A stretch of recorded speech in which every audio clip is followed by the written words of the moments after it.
Beautiful Hindi कहानी में आपका स्वागत है। आज की कहानी है कुंवारा लड़का और तलाकशुदा लड़की। इस कहानी के सभी पात्र और घटनाएं काल्पनिक हैं। मनीष ने आज इंजीनियरिंग कॉलेज टॉप किया था बीटेक करने के बाद, और कॉलेज का सबसे टॉपर होने के नाते जॉब के लिए उसे कई कंपनी से ऑफर आने लगे। मनीष ने एक अच्छी कंपनी ज्वाइन किया और वो एक बहुत बड़ा इंजीनियर बन गया। नौकरी लगने के कुछ दिन बाद मनीष की जब पहली सैलरी आई तो मनीष ने अपनी पहली सैलरी अपने मम्मी पापा के हाथों में रखते हुए कहा, मम्मी पापा, आज वो वक्त आ गया है जिस दिन का मुझे या आप दोनों को कब से इंतज़ार था। मम्मी पापा, क्या आप दोनों को याद है जब मैंने 12वीं में अपना स्कूल टॉप किया और बीटेक में मेरा एडमिशन शहर के सबसे बड़े इंजीनियरिंग कॉलेज में हुआ? तब इस खुशी में आप दोनों ने मुझसे कुछ मांगने को कहा था। तब मैंने आप दोनों से कहा था कि मुझे अभी कुछ नहीं चाहिए, वक्त आने पर मैं आप दोनों से मांग लूँगा।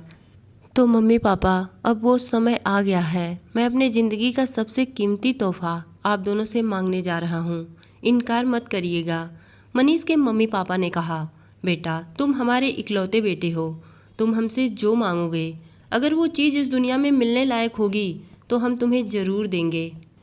मनीष ने कहा, तो ठीक है, आप दोनों मेरी शादी हमारे पड़ोस में रहने वाली सुधा से करवा दीजिए, क्योंकि मैं सुधा से बेहद प्यार करता हूँ और उसके बिना मैं अपनी ज़िंदगी नहीं गुजार सकता।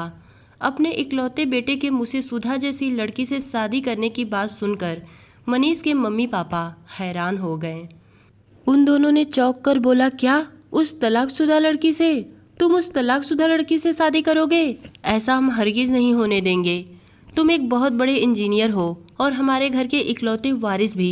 तुम्हें तो बहुत सारी लड़कियां मिलेंगी, तो तुम उस तलाकशुदा से शादी कर अपनी ज़िंदगी क्यों ख़राब करना चाहते? मनीष ने कहा, क्यों माँ, तलाकशुदा लड़कियों के पास दिल नहीं होता? उससे शादी कर लूँगा तो मेरी ज़िंदगी कैसे ख़राब हो जाएगी? वो भी तो एक इंसान ही है। हाँ, मैं मानता हूँ कि उसका रिश्ता एक बार टूट चुका है, तो क्या उसको दोबारा अपनी ज़िंदगी जीने का कोई हक नहीं? माँ और पापा, आप दोनों ने मुझसे प्रॉमिस किया था कि मैं आप दोनों से कुछ भी मांगूंगा आप दोनों मुझे ज़रूर देंगे, पर आज जब देने की बात आई तो आप दोनों पीछे हट रहे हैं। आखिर क्यों?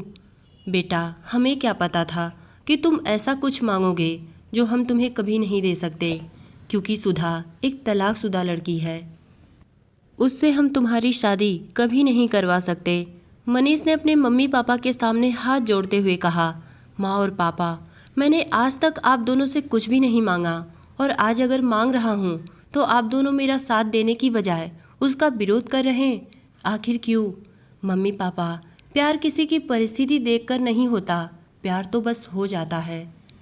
और प्यार होने के बाद जब ये बात हमें पता चले कि वो लड़की एक तलाकशुदा या विधवा है, तो क्या हमें उसके साथ अपना रिश्ता तोड़ देना चाहिए? ये तो प्यार नहीं, स्वार्थ हुआ, और मैं अपनी सुधा के साथ ये हरगिज़ नहीं होने दूंगा, क्योंकि मैं उससे सच्चा प्यार करता हूँ। मनीष के लाख समझाने के बाद भी मनीष के मम्मी पापा उसकी शादी सुधा से करने को तैयार नहीं हुए। इसी बीच अचानक मनीष को पता चला कि उसके मम्मी पापा ने उसकी शादी किसी दूसरी लड़की से तय कर दी है। मनीष ने इस बात का विरोध किया, पर उसके घर वाले मनीष की बात मानने को तैयार नहीं थे। शादी तय होने के अगले हफ्ते उस लड़की के साथ मनीष की सगाई थी। इस बात को लेकर मनीष बहुत परेशान था। जैसे तैसे करके मनीष ने उस लड़की से सगाई तो कर ली, पर सगाई होने के बाद मनीष ने उस लड़की से उसका नंबर ले लिया। घर आकर मनीष ने उस लड़की यानी नेहा के पास फ़ोन किया और नेहा से मिलने का प्लान बनाया। मिलने वाली बात सुनकर नेहा बहुत खुश हुई। उसे लग रहा था कि पहली मुलाकातों में मनीष उससे प्यार करने लगा, इसीलिए उससे मिलना चाहता है। पर बात तो कुछ और ही थी। अगले हफ्ते नेहा और मनीष मिले। नेहा मनीष को देखकर बहुत खुश थी, पर मनीष के चेहरे पर मायूसी थी कि क्या पता नेहा मेरी बात मानेगी कि नहीं, और मेरे बारे में सब कुछ जानने के बाद मुझसे रिश्ता तोड़ेगी कि नहीं। मनीष के दिमाग में बस इसी बात को लेकर उथल पुथल चल रही थी। नेहा को देखते ही मनीष ने कहा, नेहा, मैं तुमसे शादी नहीं कर सकता, क्योंकि मैं किसी और से प्यार करता हूँ, और मैं चाहता हूँ कि तुम मेरे ज़िंदगी की इतनी बड़ी सच्चाई जानने के बाद इस शादी से इनकार कर दो, क्योंकि तुम मेरे साथ खुश नहीं रह पाओगी। मनीष के मुंह से ये सब सुनकर नेहा हक्का बक्का रह गई। उसने घबराकर कहा, मनीष आप मेरे साथ ऐसा कैसे कर सकते। मनीष ने कहा, नेहा मैं तुम्हारे साथ कुछ भी गलत नहीं कर रहा, बल्कि मैं तुम्हें सच्चाई से आगाह करके तुम्हें बचा रहा हूँ। उस इंसान से शादी करके तुम करोगी क्या जो किसी और से प्यार करता हो। नेहा ने रोते हुए कहा, मनीष जी वो खुशनसीब कौन है जिससे आप प्यार करते हैं।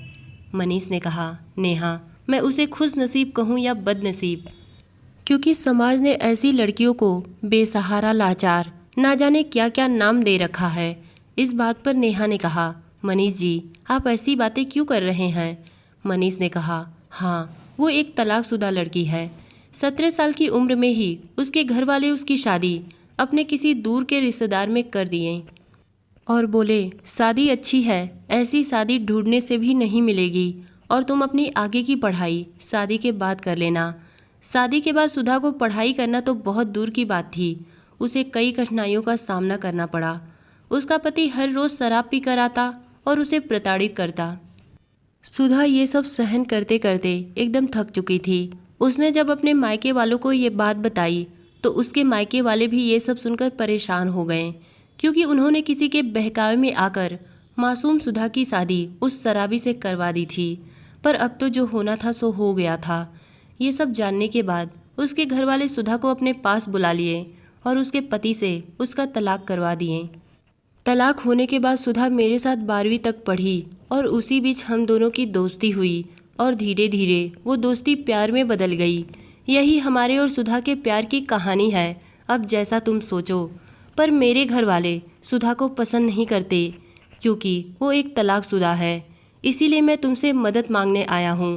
मनीष के मुंह से ये सब सुनते ही नेहा की आंखें नम हो गई। नेहा ने कहा, मनीष तुम्हारे और सुधा के प्यार की कहानी सुनकर मेरा भी दिल भर आया। वाकई में तुम दोनों का प्यार सच्चा प्यार है। जाओ तुम दोनों शादी कर अपने नए जीवन की शुरुआत करो। मनीष ने नेहा से कहा, नेहा क्या तुम मुझसे दोस्ती करोगी। नेहा ने भी सहमति में अपना सिर हिला दिया। मनीष के मम्मी पापा को समझाने में नेहा ने भी मनीष का साथ दिया। आखिरकार सुधा और मनीष के प्यार की जीत हो ही गई और सबकी सहमति से उन दोनों ने शादी भी कर ली। शादी की पहली रात को मनीष जब कमरे में आया तो सुधा डरी सहमी हुई बैठी थी। मनीष ने सुधा का घूंघट उठाते हुए मजाकिया अंदाज में कहा, सुधा तुम्हें तो पहली रात के प्यार का एक्सपीरियंस है। मैं तो सोच रहा था कि तुम मुझे प्यार करना सिखाओगी, पर तुम तो ऐसे घबराई हो जैसे तुम्हें तो कुछ पता ही नहीं। मनीष के मुंह से ये सब सुनकर सुधा की आंखें नम हो गईं। उसने कहा, मनीष प्यार प्यार क्या होता है ये तो मैंने तुमसे सीखा है, क्योंकि मेरा पहला पति इंसान नहीं हैवान था। यही कहते हुए सुधा फूट फूट कर रोने लगी। सुधा को रोता हुआ देख मनीष सुधा से माफ़ी मांगता हुआ कहने लगा, माफ़ करना सुधा, मैंने तो मजाक किया था। अच्छा ठीक है, आज के बाद मैं ऐसा मजाक कभी नहीं करूँगा। यही कहकर मनीष और सुधा एक दूजे में खो गए। तो दोस्तों ये कहानी आपको कैसी लगी कमेंट में बताइएगा। धन्यवाद।